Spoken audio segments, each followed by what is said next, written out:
नमस्कार, आप देख रहे हैं बाखबर। मैं हूं आपके साथ सुनील विश्वकर्मा। मध्य प्रदेश में शिवराज मंत्रिमंडल का गठन हो चुका है। आपको बता दें कि शिवराज सिंह चौहान ने मंत्रिमंडल का गठन किया। हालांकि ये सिर्फ एक मिनी मंत्रिमंडल ही माना जा रहा है। सिर्फ 5 मंत्रियों के साथ शिवराज सिंह चौहान ने टीम तैयार की है। 5 मंत्रियों को बड़ी जिम्मेदारी दी गई है। आपको बता दें कि मध्य प्रदेश में 5 मंत्रियों के साथ शिवराज की टीम तैयार हो चुकी है। सबसे पहले हम बात करेंगे डॉक्टर नरोत्तम मिश्रा, तुलसी सिलावट, गोविंद सिंह राजपूत, मीना सिंह, कमल पटेल, जिन्हें कैबिनेट मंत्री बनाया गया है। आपको बता दें कि राजभवन में राज्यपाल लालजी टंडन ने इन्हें शपथ दिलाई। मंत्रियों को संभागों की जिम्मेदारी दी गई है। मंत्री डॉक्टर नरोत्तम मिश्रा को भोपाल और उज्जैन की जिम्मेदारी दी गई है। मंत्री तुलसी सिलावट को इंदौर और सागर का जिम्मा दिया गया है। कोरोना वायरस को देखते हुए, संकट को देखते हुए शिवराज मंत्रिमंडल का गठन हो चुका है और फिलहाल 5 मंत्रियों को ही मंत्रिमंडल में शामिल किया गया है।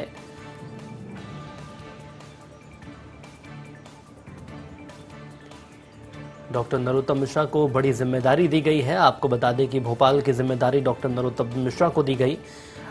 और इसके अलावा यदि हम बात करते हैं मंत्री तुलसी सिलावट की, तो उन्हें इंदौर और सागर का जिम्मा सौंपा गया है। इसके बाद हम बात करेंगे मंत्री गोविंद सिंह राजपूत की, जिन्हें चंबल और ग्वालियर की जिम्मेदारी दी गई है। मंत्री मीना सिंह को रीवा और शहडोल की जिम्मेदारी मिली है।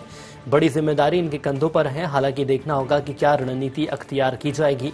इसके अलावा हम बात करेंगे मंत्री कमल पटेल की, जिन्हें जबलपुर और नर्मदापुरम का जिम्मा दिया गया है।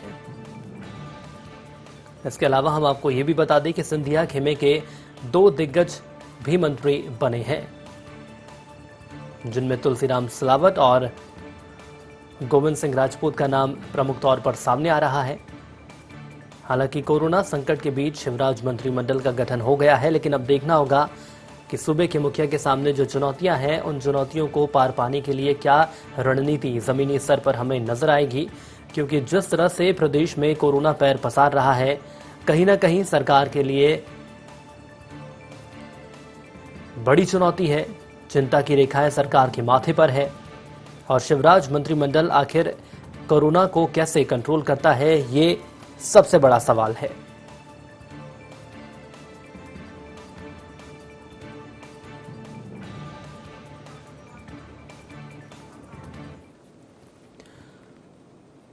और आइए इस खास कार्यक्रम को हम आगे बढ़ाएंगे। हमारे साथ ग्रुप एडिटर राघवेंद्र सिंह जी जुड़ चुके हैं, जो कि इस कार्यक्रम को आगे बढ़ाएंगे। नमस्कार, बाखबर में आपका स्वागत है। मैं हूं राघवेंद्र सिंह। आज हम बाखबर में बात करेंगे शिवराज मंत्रिमंडल के गठन के बारे में। दरअसल 5 मंत्रियों के साथ शिवराज का मंत्रिमंडल बन गया है। इसे मिनी मंत्रिमंडल कहा जा रहा है।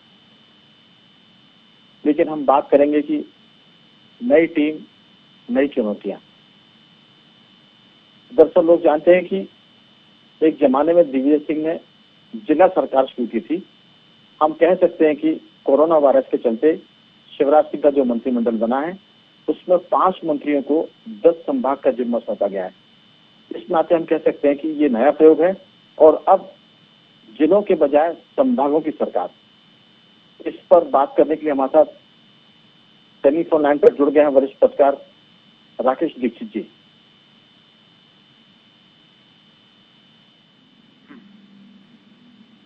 राकेश जी, आपका बहुत बहुत स्वागत है। हाँ भाई, नमस्कार जी। दरअसल राकेश जी, बहुत बातें होती हैं शपथ की कि हम पूरी निष्ठा के साथ बिना किसी राग द्वेष के भय मुक्त होकर फैसला करेंगे और जनता का कल्याण करेंगे। सबको पता है कि पूरी दुनिया में ये सबसे बड़ा संकट काल चल रहा है।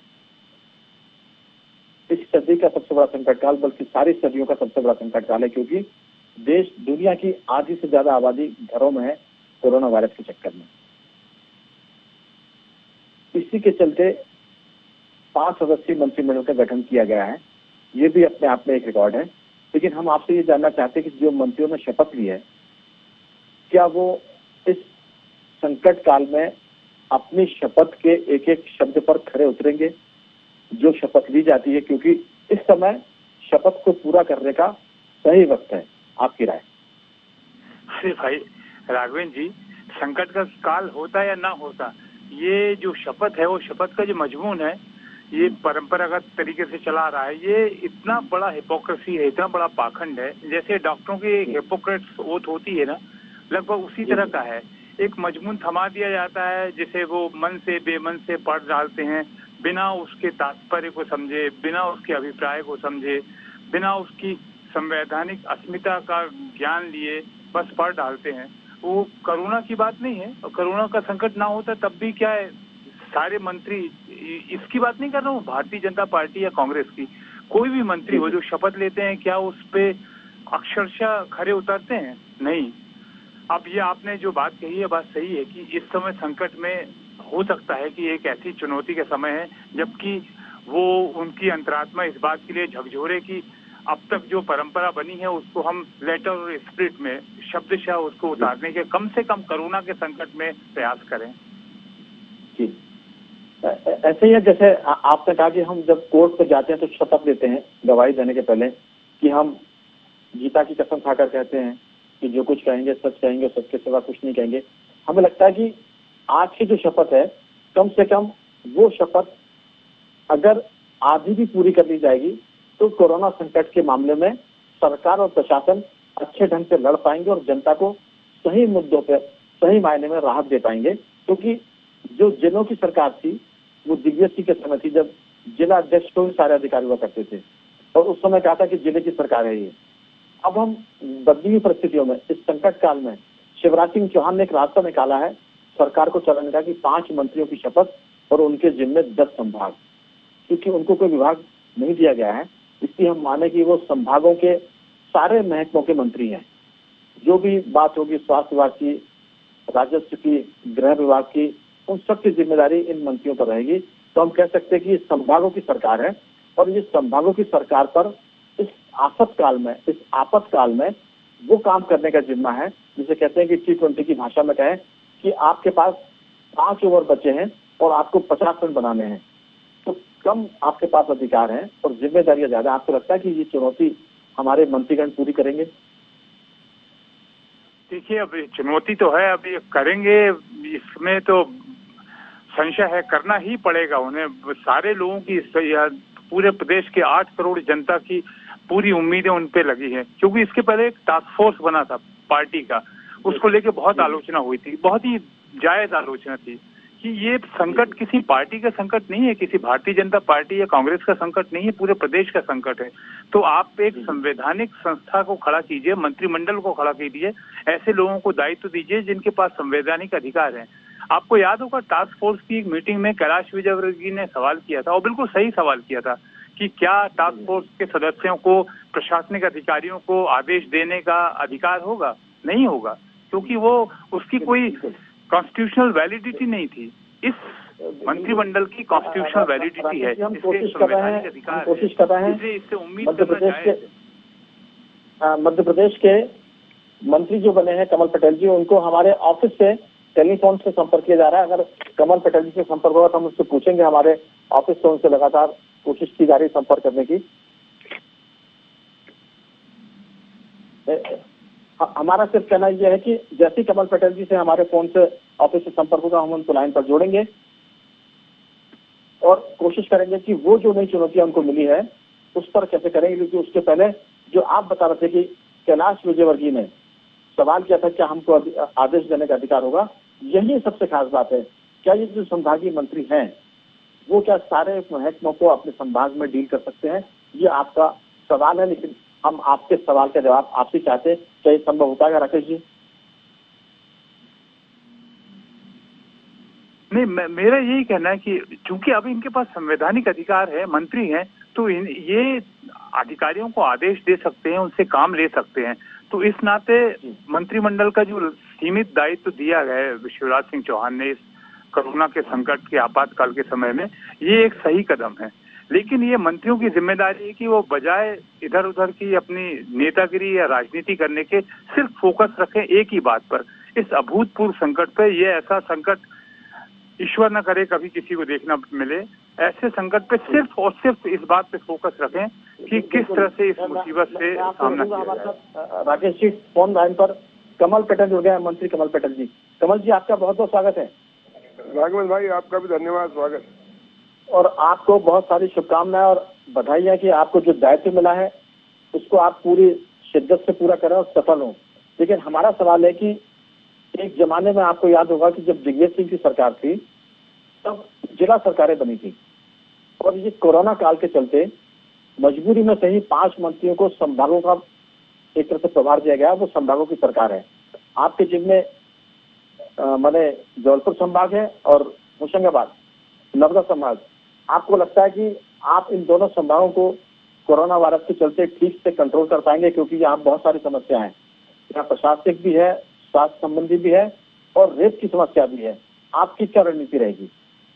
देखो, माँ नर्मदा के आशीर्वाद से मुझे नर्मदापुरम और जबलपुर दोनों नर्मदा, पवित्र नर्मदा माँ वहाँ से निकलती है, उनके आशीर्वाद है।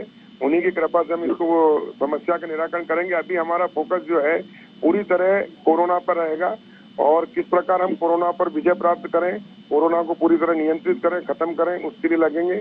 और माँ नर्मदा के आशीर्वाद से हरदा जिला तो अभी पूरी तरह कोरोना मुक्त है। होशंगाबाद में जरूर 20-22 पेशेंट हैं और 23, और उसके बाद जबलपुर में थोड़े हैं, तो उस पर भी हम रोक लगाएंगे और पूरी तरह से कोरोना को इन संभागों और प्रदेश से मुक्त कराएंगे। बिल्कुल कमल जी, हमारे साथ मध्य प्रदेश के वरिष्ठ पत्रकार, लेकिन उनका संबंध जबलपुर से भी है। राकेश दीक्षित भी टेलीफोन लाइन पर है। राकेश जी, कोई सवाल है आपके कमल जी से? हाँ, मैं इनके कमल पटेल जी से पूछना चाह रहा हूँ कि ये जबलपुर और नर्मदा संभाग, इसकी विशिष्ट चुनौतियां हैं। ये इंदौर संभाग से या भोपाल संभाग से अलग है, इसका पृष्ठभूमि अलग है। यहाँ पर इंदौर और भोपाल के मुकाबले में पेशेंट के ठीक होने की दर बहुत अच्छी रही है। और जैसे अभी जबलपुर में था, अभी 8 पेशेंट ठीक होकर आ गए। होशंगाबाद में भी पेशेंट काफी ठीक हो रहे हैं।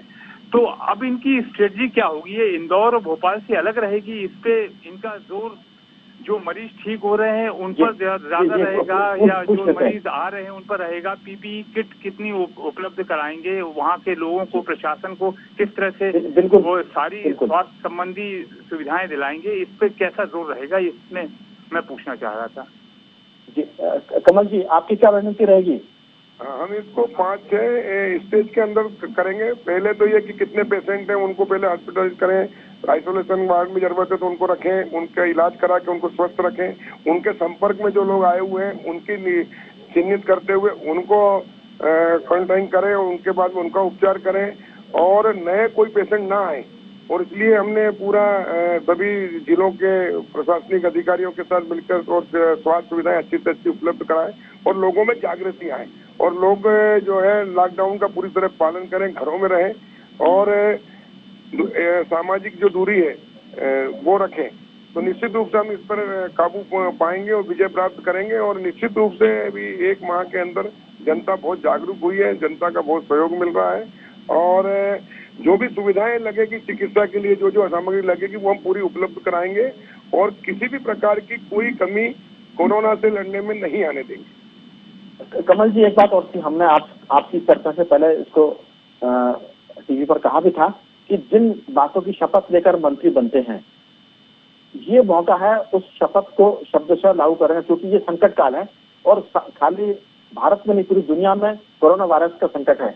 और ऐसे में जो सरकार है, जो मंत्री हैं, अगर जो शपथ लेते हैं कि हम बिना किसी राजद्वेष के, बिना भय के, बिना पक्षपात रहे तो फैसले करेंगे और जनता का कल्याण करेंगे, तो ये जो शपथ के शब्द हैं उसको लागू करने का वक्त है। आप कैसा मानते हैं इसको? ईमानदारी के साथ लागू करेंगे। जैसे एक परिवार में एक मुखिया होता है और उसके परिवार के सब सदस्यों की सुरक्षा करना उसका दायित्व होता है, तो हम लोग निश्चित रूप से राजनीतिक पार्टियों से आते हैं जब उम्मीदवार होते हैं, लेकिन जब चुनाव हो जाता है, जीतते हैं, तो जिनने वोट दिया वो भी हमारे हैं, जिनने नहीं दिया वो भी हमारे। पूरा क्षेत्र एक परिवार है, पूरा प्रदेश एक परिवार है, पूरा देश एक हमारा एक परिवार है।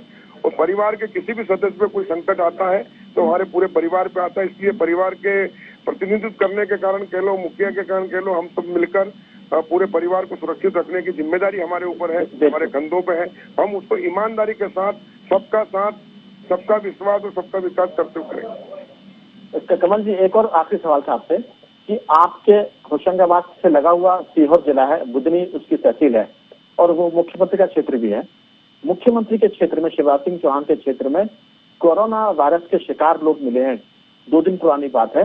हथनौरा एक गांव है जो शिवराज जी के गांव से 5 किलोमीटर की दूरी पर है लगभग। वहां 31 लोग मिले हैं। तो ये भी एक तरह से आपके संभाग में तो नहीं आता, नर्मदापुरम में, लेकिन संभाग से सटा हुआ है, नर्मदा के इस किनारे। इसको आप किस ढंग से लेना चाहेंगे?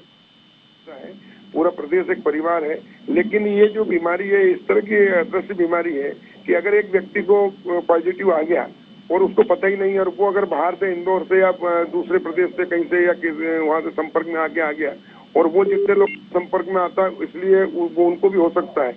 और इसलिए इनका पहला तो ये कि जितने लोग पॉजिटिव या जो भी इनके संपर्क में आए, इनकी पहचान करना, उनको चिन्हित करना, फिर उनको हॉस्पिटलाइज करना, उनका उपचार करना और उनको सुरक्षा में रखना, ताकि उनके संपर्क में दूसरे लोग नहीं आए। यही बड़ी चुनौती है और इसी के लिए हम बिल्कुल प्राथमिकता के आधार पर और स्टेज बाय स्टेज उसका काम कर रहे हैं। बाकी रहा सवाल जो इसकी दवाइयां हैं या जो इसके लिए उपकरण लगेंगे, उसके लिए सरकार ने पैसे की कोई कमी नहीं है, पूरी व्यवस्था की हुई है। सब जिलों को, अस्पतालों को अपडेट किया गया है, आइसोलेशन वार्ड बनाए जा रहे हैं, किट बनाई दी जा रही है, कोई चीज की कोई कमी नहीं होने दी जाएगी और पूरे व्यवस्थित करते हुए इसको हम नियंत्रित करेंगे। चलिए, उम्मीद करते हैं कि आप जैसे ऊर्जावान जो मंत्री हैं वो स्थितियों को कंट्रोल में करेंगे, क्योंकि अभी नौकरशाही अपने हिसाब से काम कर रही थी, अकेले मुख्यमंत्री के निर्देश थे। लेकिन अब जो है आपकी वजह से 5 जो मंत्री और बने, उनकी वजह से प्रशासन में थोड़ी सी सक्रियता आएगी, वो थोड़ा सा जन संवेदनशील होगा। हमारी बहुत बहुत शुभकामनाएं कमल जी आपके लिए कि आप प्रदेश को इस आपदा से बचाने में बहुत महत्वपूर्ण भूमिका अदा करें। आपका बहुत बहुत धन्यवाद।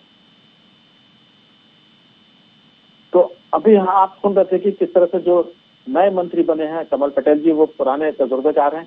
इसके पहले भी वो स्वास्थ्य मंत्री रह चुके हैं, चिकित्सा शिक्षा मंत्री रह चुके हैं, राजस्व मंत्री रह चुके हैं। अब उनके पास 2 संभाग का जिम्मा है। जैसे भोपाल में नरोत्तम मिश्रा जी के पास भोपाल का जिम्मा है, उज्जैन का जिम्मा है, ऐसे ही सागर, जौलपुर और नर्मदापुरम का जिम्मा कमल पटेल के पास है। हम ये कमल पटेल जी से बात कर रहे थे। उनका कहना है कि हम पूरे परिवार को, पूरे प्रदेश को एक परिवार मान रहे हैं और बहुत ही मिलजुल कर काम करेंगे और कोरोना से निपटेंगे। तो सवाल यही है, उनसे हमने सवाल भी किया था कि क्या जो शपथ ली गई है मंत्रियों द्वारा, उस शपथ को शब्द से उतारेंगे, क्योंकि ये संकट काल है और संकट काल में भी कई बार लोग अपनी बहुत सारी जो आदतें होती है उसको छोड़कर प्रदेश के हित में काम करते हैं। तो उनका कहना था कि वो जो शपथ ली है उसके शब्दों का पालन करेंगे और प्रदेश का जो उनको जिम्मा मिला है, जो संभव हुआ वहाँ कोरोना वायरस से निपटेंगे और जनता को बहुत सारी चीजें बेहतर कराने में मदद करेंगे। तो हम अभी बात कर रहे थे कमल पटेल जी से और हमारे साथ टेलीफोन लाइन पर मौजूद थे राकेश दीक्षित जी। अगर राकेश दीक्षित जी फोन पर होंगे तो हम उनसे सवाल करते हैं। राकेश जी, आप मेरी आवाज सुन पा रहे हैं? हाँ, बताइए जी। दरअसल आपने सुना कमल पटेल जी को। कमल पटेल जी उत्साहित है और ऊर्जावान भी। हमने पहले का उनका कार्यकाल देखा, वो मध्य प्रदेश युवा मोर्चा के अध्यक्ष रह चुके हैं भाजपा के। ऐसी उम्मीद कर रहे हैं कि उनको लंबे समय के बाद मंत्री पद मिला है तो वो पूरी ऊर्जा से काम करेंगे। और हरदा जो उनका खुद का अपना गांव जिला है वो भी नर्मदापुरम में आता है। हमें लगता है कि हरदा, होशंगाबाद, जौलपुर वो नर्मदा की ऐसी बेल्ट, ऐसी पट्टी है जहाँ ये खुद भी जुड़े हुए हैं आत्मिक रूप से। हमें लगता है कि जो कुछ करना उनको होगा वो शायद कोई और मंत्री करता उससे ज्यादा शिद्दत से कमल पटेल कर सकते हैं। आपके इसमें क्या राय है? मेरी उम्मीद तो है कि वो अच्छा करेंगे, क्योंकि वो अभी बहुत विपरीत परिस्थितियों में राजनीति के लगभग हाशिए पे चले गए थे। उसके बाद फिर अचानक लौट के आए हैं, फिर टिकट भी मिल गई, मंत्री भी बन गए। अभी उनके परिवार में भी इस तरह का, उनके पूरी राजनीतिक उनकी स्थिति दांव पे लग गई थी। लगभग करियर उनका चौपट होने के कगार पे था, वहां से उभर के आए हैं। तो जाहिर है कि उनमें एक नई ऊर्जा होगी और अपने आप को साबित करने की ललक होगी, तो वो अच्छे से काम करेंगे। लेकिन बात यही है कि ये जो पूरा ढांचा, प्रदेश का ढांचा है, उसी के अंतर्गत काम करना पड़ेगा ना। वही नौकरशाही है, वही डॉक्टर हैं, वही कलेक्टर है, वही एसपी है, वही पुलिस है। तो अब आपको एक नया आउट ऑफ द बॉक्स सोचना पड़ेगा, कुछ इस तरह का सोचना पड़ेगा जिससे कि, जैसे केरल का उदाहरण है, केरल में किस तरह पिनराई विजयन की सरकार ने किया। शुरू से ही उसने क्वारंटाइन के मामले में या स्वास्थ्य सुविधाएं देने के मामले में मजदूरों को शेल्टर देने के मामले, हर तरह से उन्होंने पूरी जिम्मेदारी से निभाया। इसका नतीजा है कि केरल में रिकवरी की दर सबसे ज्यादा है और सबसे पहले से वहां पर कोरोना का प्रकोप फैला था, लेकिन सिर्फ 3 मौतें हुई, जबकि हमारे यहाँ 80 मौतें हो गई अभी तक। तो ये जो आपने बहुत महत्वपूर्ण बात की थी कि जबलपुर जो बेल्ट है, नर्मदा जो बेल्ट है, वहाँ कोरोना से जो लड़ने की क्षमता है वो शायद ज्यादा है। अभी तक के जो नतीजे आए कि वहाँ के लोग इसके शिकार होने के बाद स्वस्थ भी बहुत जल्दी हुए हैं। ये महत्वपूर्ण बात है। मैं लौटूंगा, आप टेलीफोन लाइन पर बनेंगे हमारे साथ। टेलीफोन पर हमारे युवा साथी धनंजय सिंह भी जुड़ गए। धनंजय जी, आपका बहुत बहुत स्वागत है। जी नमस्कार राघवेंद्र जी, नमस्कार। असल में हमने इस बाखबर की शुरुआत में कहा था कि 5 मंत्री बने और 10 संभाग उनको दिए गए हैं। संकट काल है, पूरी दुनिया में इतना संकट कभी नहीं आया। आधी आबादी घरों के भीतर बैठी हुई है, आइसोलेट है। ऐसे में जो शपथ ली जाती है कि हम बिना किसी भेदभाव के, बिना किसी भय के, राजद्वेष के काम करेंगे, हमें लगता है कि शपथ जो ली गई है उस शपथ को पूरा करने का ये सबसे माकूल मौका है, सबसे जरूरत का मौका है। मंत्रियों से ये अपेक्षा की जा रही है कि वो इसको पूरा करेंगे। अभी हमने कमल पटेल जी से बात की, जिनको होशंगाबाद, मैंने नर्मदापुरम और जबलपुर का जिम्मा दिया गया है। उन्होंने कहा कि हम जो शपथ ली उसका पूरा पालन करेंगे और कोशिश करेंगे कि नतीजे बहुत बेहतर आए। आपको लगता है कि मंत्री जो शपथ लेती है उस शपथ को वो शब्द से इस संकट में पूरा करेंगे? आपका तजुर्बा क्या कहता है? जी, आपका कहना बिल्कुल सही है। ऐसी महामारी तो मुझे लगता है कि सदियों में पहली बार आई है जब आदमी की पूरी मानव सभ्यता पर खतरा बना हुआ है। ऐसे कठिन मौके पे जिन मंत्रियों को शपथ दिलाई गई है राघवेंद्र जी, तो निश्चित ही उनके लिए भी बड़ा चुनौतीपूर्ण भी है और एक बहुत बड़ा उनको ईश्वर ने अवसर भी दिया है कि वे इस शपथ को हकीकत में तब्दील कर सकते हैं जनता की सेवा करके। अभी तक के देखिए राकेश ने कहा कि केरल के एक मंत्री ने पूरी ताकत से काम किया और केरल में कोरोना वायरस सबसे पहले आया था और सबसे पहले आने के बाद केरल को उन्होंने सबसे पहले कंट्रोल भी किया है। तो अगर मध्य प्रदेश के मंत्री या कि सरकार चाहे तो पूरा कंट्रोल ना करे, लेकिन जो अभी हालत है इससे तो वो बेहतर कर सकते हैं। राघवेंद्र जी देखिए, केरल तो वाकई में एक इतना बढ़िया उदाहरण है देश में और इसको अंजाम देने वाली वहाँ की सरकार ही, वहाँ के पॉलिटिशियन है जिन्होंने, जिनकी इच्छा शक्ति से केरल में कोरोना जैसी महामारी नियंत्रित हो गई। अब देखिए, जहाँ तक के मध्य प्रदेश का सवाल है तो निश्चित तौर पे 2 संभाग एक मंत्री को दिए गए हैं और मुझे लगता है राघवेंद्र जी इसके परिणाम भी अच्छे आएंगे।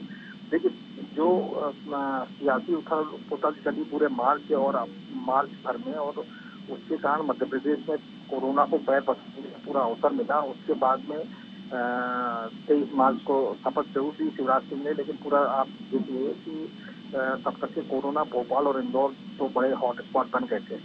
हॉटस्पॉट बनने के बाद में भी भोपाल और इंदौर में अभी तक की स्थिति नियंत्रण में नहीं आई है। कई अन्य जिले तैयार हो गए, रायसेन हो गया, बड़वानी हो गया। बिल्कुल मैं धनंजय जी आपको बीच में रुकूंगा और राकेश जी और आपसे मेरा दोनों से सवाल आएगा और 2 बात के उत्तर चाहिए। आखिर 5 मंत्री को संभाग तो दिए हैं, विभाग क्यों नहीं दिए?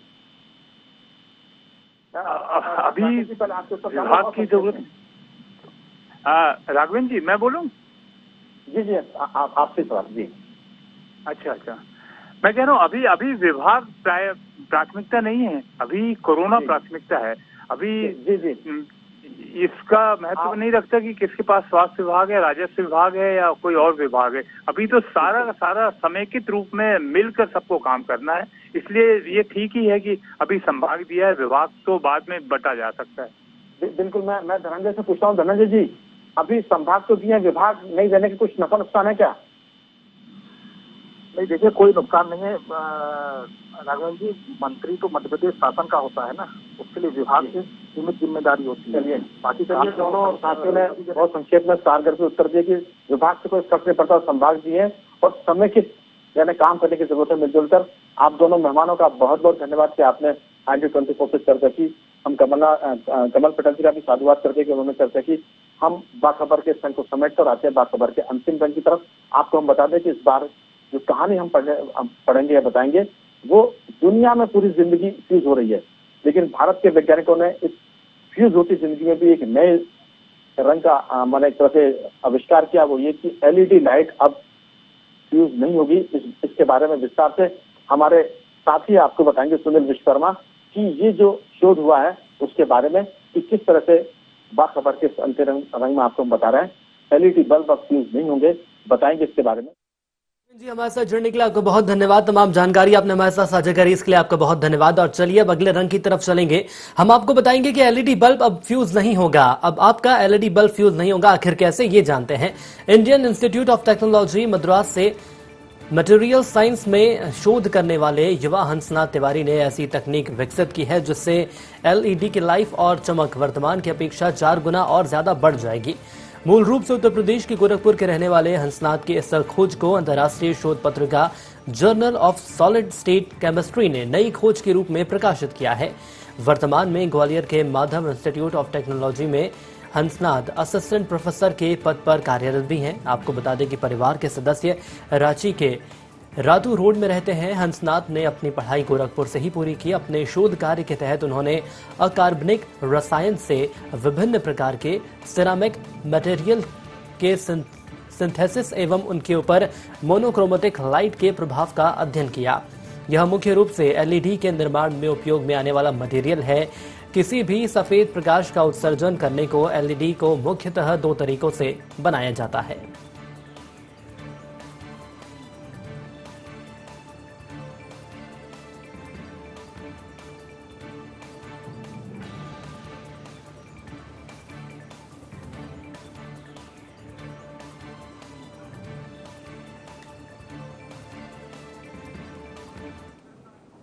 इसी के साथ इस खास पेशकश में इतना ही। दीजिए इजाजत, नमस्कार।